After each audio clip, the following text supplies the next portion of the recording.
Hi guys, happy Thursday. Oh my gosh, it's only a 4-day week this week because tomorrow is a bank holiday.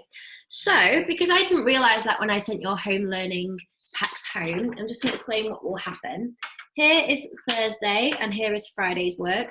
This maths I've moved to next Monday. So in your new home learning pack, this is copied and pasted onto Monday. So don't worry about doing your maths tomorrow. You don't need to do your weekly reporter. You don't need to do your spag.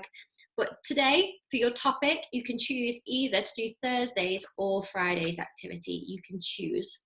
So I'll explain both of those today. Right, so maths today, we are adding decimals, crossing the whole. So we've always kept it within one whole number. So you've not been crossing, a bit like crossing the tens. You've not gone past the whole number. So today, you're going to have a go at doing that. It's not as tricky as it sounds. If you can add 8, add 5 equals 13. You can do 0.8, add 0.5 equals 1.3. It's absolutely fine. If you know your whole number place value, you will be fine with your decimal place value. Don't panic, even though it looks scary. For English today, I want you to write me a quick paragraph discussing the following statements. It says, animal hearts should be cut up for science experiments. Some people think this is a good idea. Some people think this is not such a good idea. I want you to think about why this does happen and why that might be a good thing that this is happening. Why are people using animal hearts for science experiments? Think about what kind of experiments might be happening, especially at the minute, thinking about coronavirus, why people might be using animal hearts. And then I want you to think as well about why some people would not be very happy about that. Some people might have, sympathy with animals, but there are other scientific reasons that we might not want to use animal hearts for science experiments, especially when we're thinking about coronavirus as well. You might want to talk to your grown-up about this, or you can chat to me on the Padlet about it if you want to develop your ideas.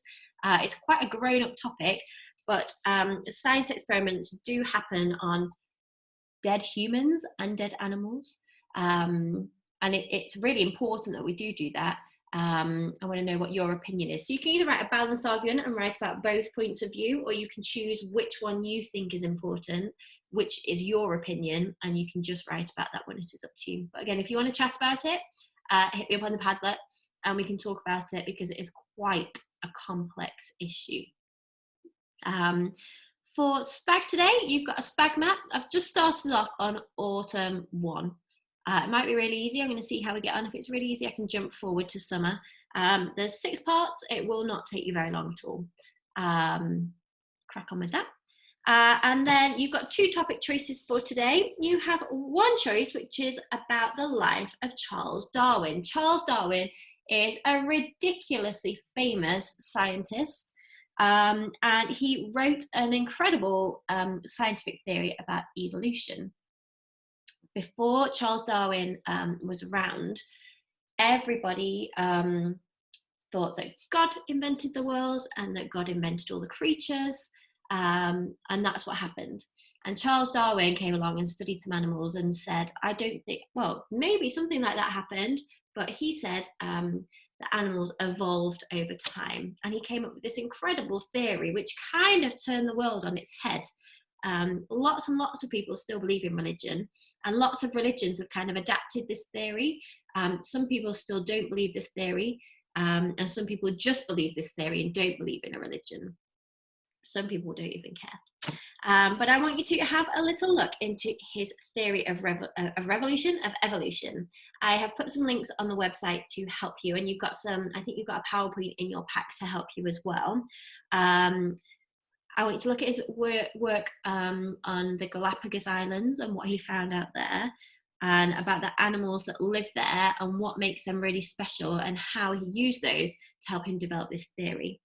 I want you to write a little fact file about Charles Darwin's life.